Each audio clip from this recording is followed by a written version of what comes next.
All right, here we go. Welcome to the first episode of our revamped Mom Life podcast. So it's not the Momcast podcast, it's the Mom Life. Mom Life. Yes. And why, you ask, is it the Mom Life podcast? Because we're here to serve moms. We want to help moms live their best life.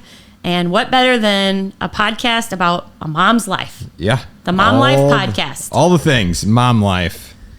And what that entails and how we can take it to the best version of that. Yeah, and our goal is to give you guys quick episodes of things that are real life affecting you right now, like struggles that you are going through right now, and help give you some tips to help navigate those things better.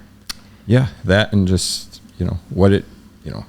try to actually bring out what the real feelings are behind the things. Because I think that's a big part that's missed whenever people think of like, oh, I just need to fix this problem. Mm-hmm. When it's like, yeah, there's lots of solutions to the problem, but have you really thought about everything on the back end of it, the emotional side of it? Yeah, going beyond the surface level. Yeah, get beyond the surface and what seems to be like the solution versus like, what are you actually feeling about the situation, and then get into the solutions. Yes.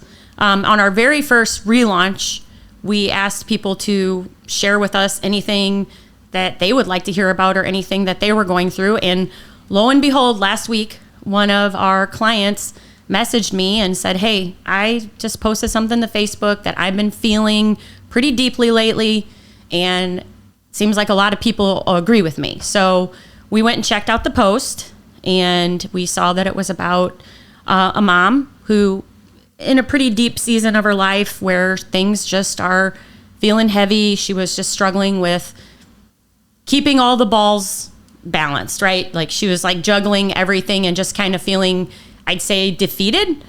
And then Jamie, she said we could say her name. Jamie, thanks for today's idea. Jamie also wrote in on that post how she's in a season of life where things just feel pretty chaotic. Specifically, she was referencing summer schedules and more so the lack of summer that she was feeling for not only for herself, but her kids. And what we usually do is when we see stuff like that, we want to try to help somebody dig down deeper into it. Yep. And we kind of came up with that part of what we were seeing is the use of the word no. Yeah. What? Nobody says no. I want to say no. Is it easy to talk about the word no? No. So we're going to do it. Yeah. We want to talk to you guys today about why it's so hard for us to say no. I don't want to get too deep because there's another podcast I want to do about saying no, but I don't even want to spoil it.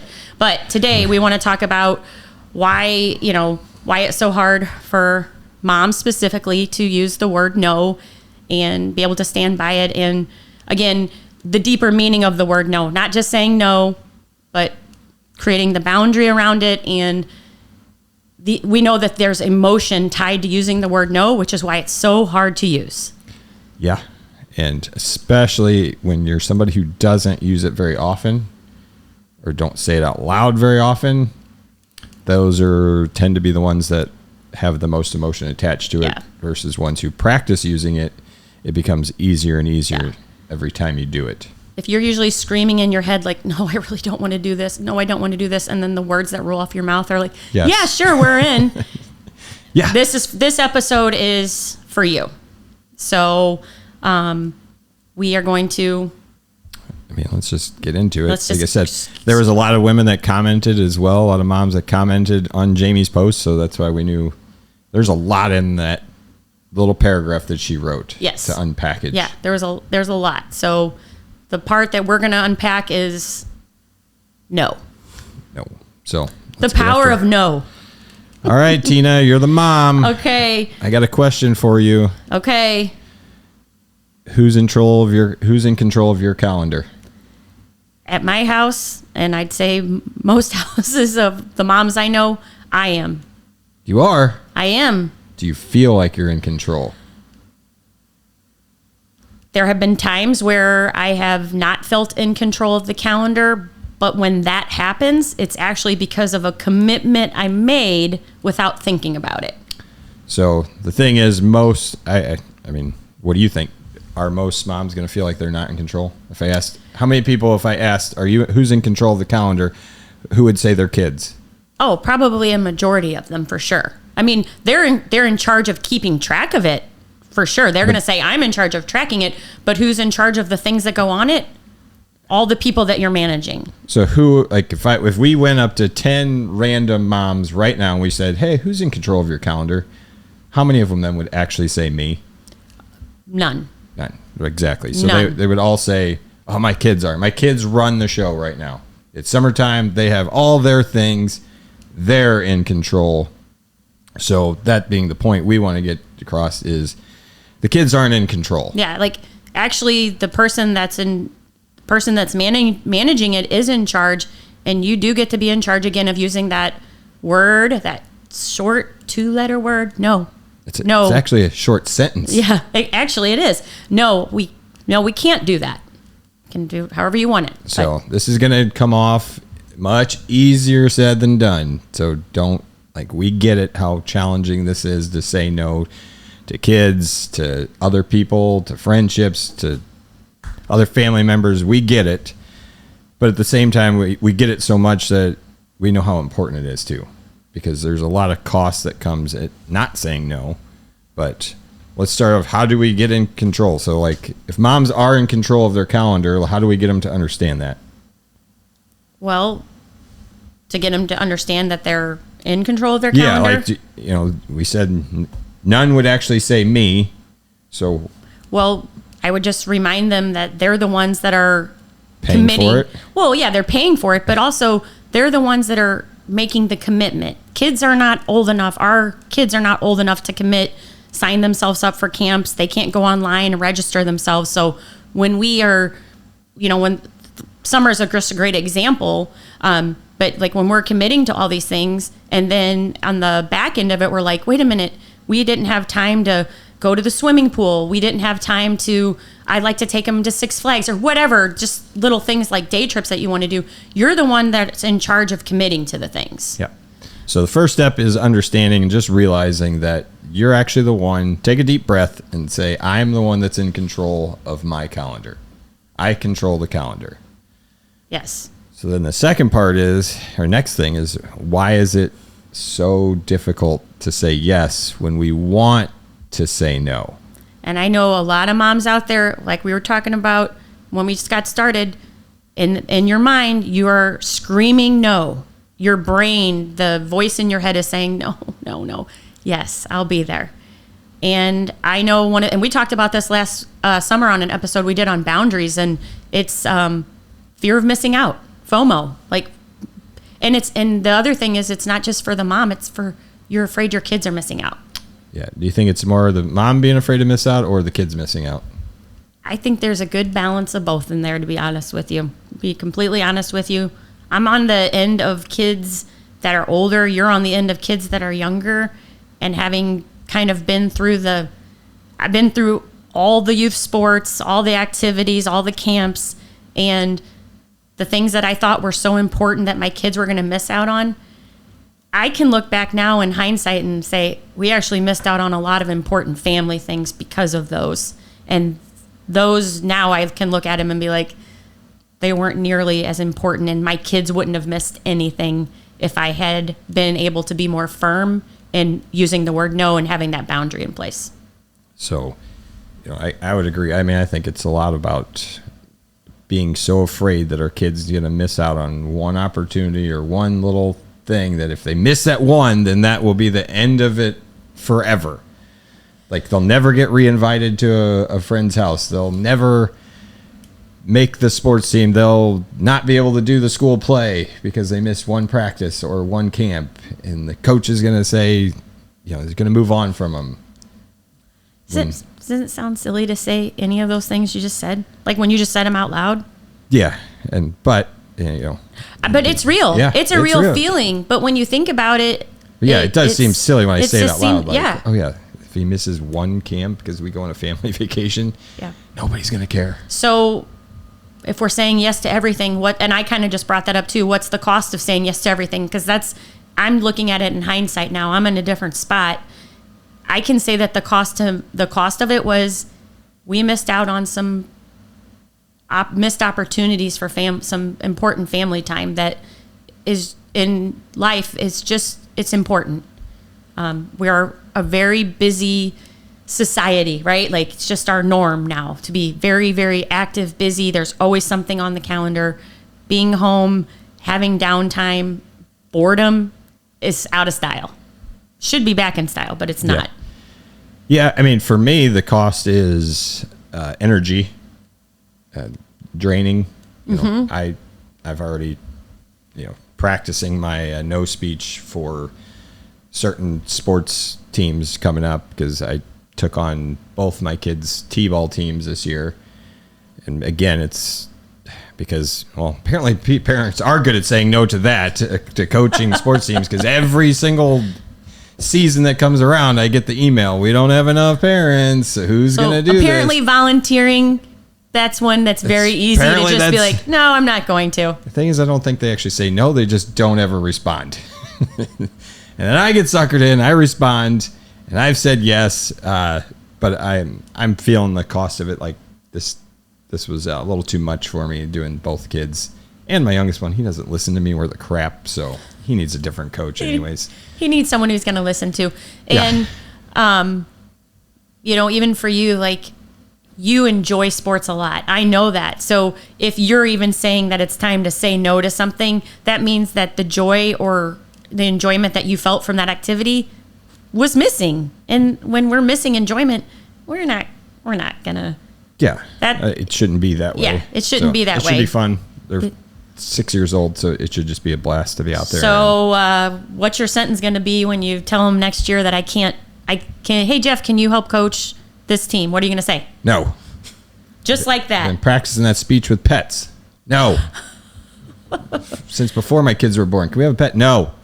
Now you just have to stick to that, because if you don't, everyone's going to know. Well, you want to go down that pathway, Tina? Your fish, the gateway pet. Yeah. Yeah. Go ahead. I think this is a good point for using no as a sentence. So, I took my two boys and their neighbor boy to Glen Carbon Fair 2 weeks ago, I think, and Zayden's in the car, and as soon as we get to there, he's like, "Let's go get a goldfish." Like, so I walk Does he over. have one, like your neighbor? He's done this before, where you throw okay. the ping pong balls, you get it in the jar, and you get to take home a fish. And as we're walking up there, I was like, Zayden, we'll do the fish thing last, because I'm not carrying your fish all around this park all night long. So as I'm thinking about it, I was like, well, my kids are probably going to get a fish. And I was asking Zayden, do you have a fish tank? He says yes. So I was like, perfect. So when Max, before we even play this game, I set him up with Max, Colton. If you guys get a fish, your fish is going to Zayden's house and will live in their tank. And you can visit it anytime you want. And you can go visit, but we are not having a fish. So the answer is no. If they ask, can we bring this home or whatever? No, because fish are the gateway pets of all pets, because it turns into a fish. And then they want a turtle, and then it's a rabbit, and a cat, and a dog, and all of a sudden we have a farm mini goat in our house. So the answer has just been a hard no for me, and I've been practicing this for a long time. So we're just a pet-free household. Yeah. And we will continue to be that way. Yes. But all that to say, no is a sentence, and again, thinking of the word no as not a negative part, but more of the boundary that you have set up for you personally, so that again you can continue to experience the good feelings you want to experience from saying yes and no, versus always feeling guilty if you say no, or I should have said no, I should have said yes, whatever. You can remove those sentences from your mind, because that's where things get, we know in our mind things get jumbled up. But just being able to say no and moving on from it. Jeff clearly can move on from the pet conversation. Slept even better knowing I said no. Yes. That was the first time I got to say no about the whole pet thing, because people are like, oh, what are you going to do when your kid asks you, can I? And they stare at you and they give you those eyes. Well, what if you would have said maybe? Because that's next. Ooh, Stop saying maybe. What if you would have said maybe we can have a fish? It'd be over. we'd have a fish. Anytime I said maybe to my kids, and they will, to this day, the ages they're at, if I say maybe, they already know the word is no. I just didn't know how to use it. So if I say the word maybe now, they were like, she doesn't mean it. She means no. And that's exactly what I meant. But gosh darn, it was hard to stop saying maybe.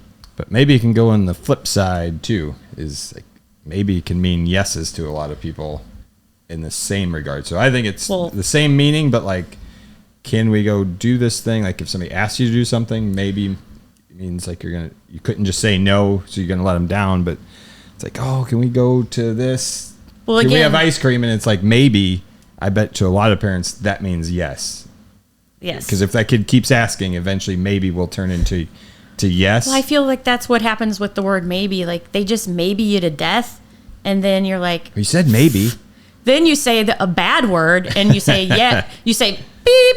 Let's go get ice cream. Yeah. And then you eat all the ice cream because you're so mentally tired. You're just like, and I don't even care that I said I wasn't going to eat ice cream.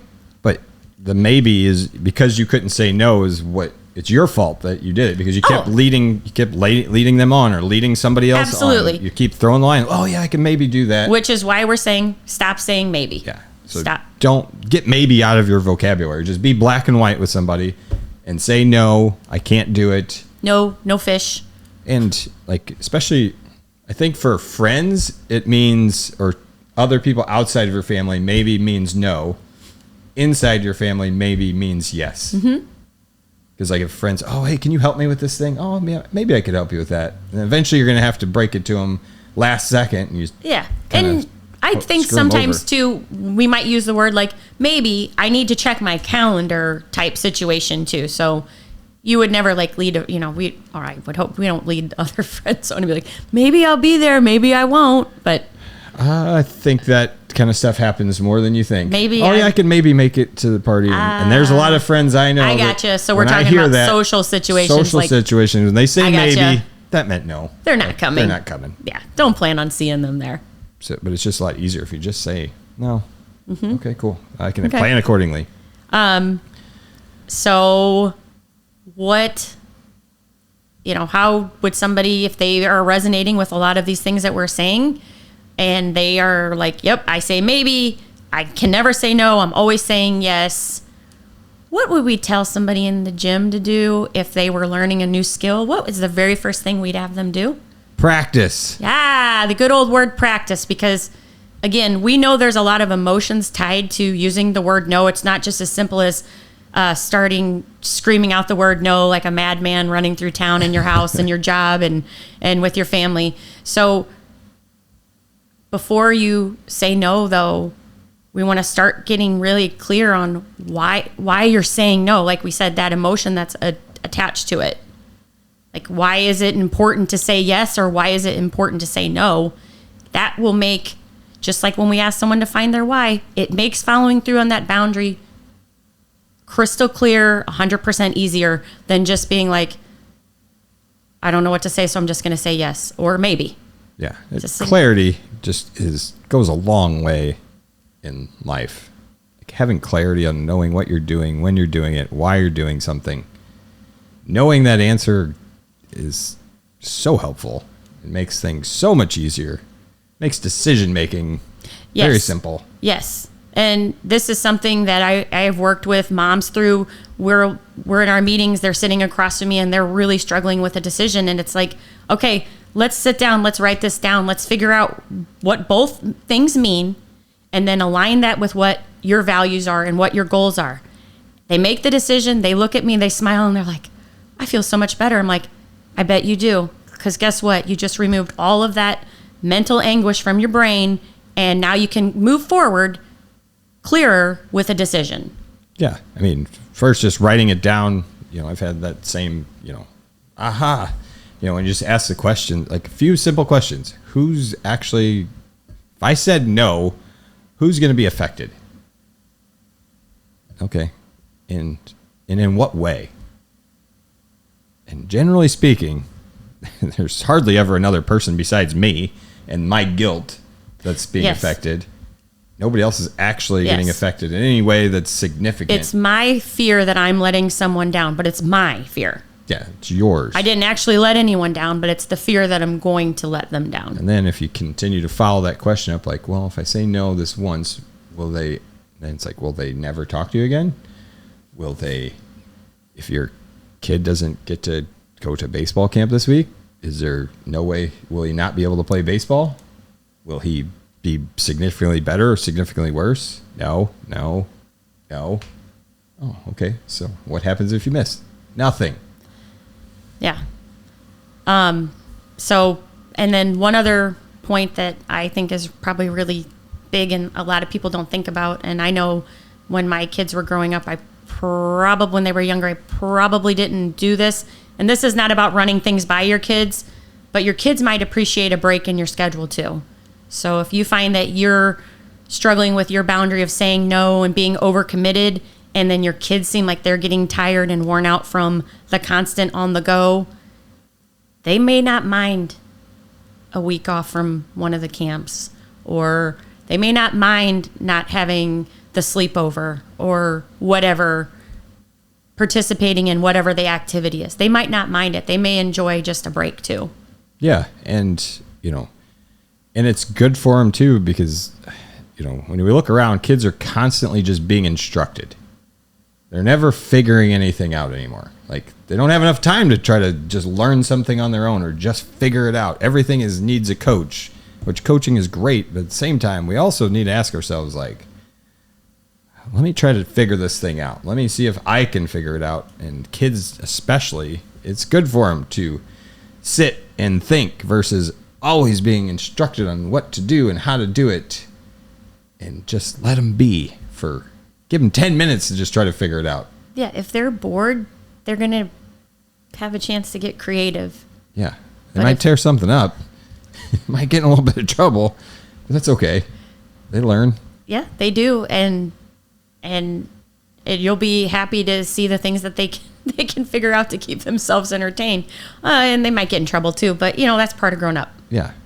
So I hope this is helpful, and at least, if nothing else, gets you thinking about the idea of maybe I could say no. And if you had to just, what I tell people to do to practice is to think ahead. What's the easiest thing coming up in the next month that you could say no to? Or who do you want to say no to the most?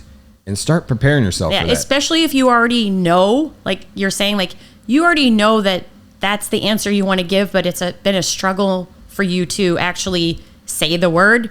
This would be a great time to practice. Yeah, I would think everybody's got somebody in their life that they've wanted to say no to, like, oh, this person, and it's not the other person's fault because you keep saying yes and enabling them to continue to ask you something. So like mine would be the rec center. When they send me that email saying we don't have enough coaches, well, I'm going to have to be the one that says not this time, and somebody else will be in my shoes and is going to step up.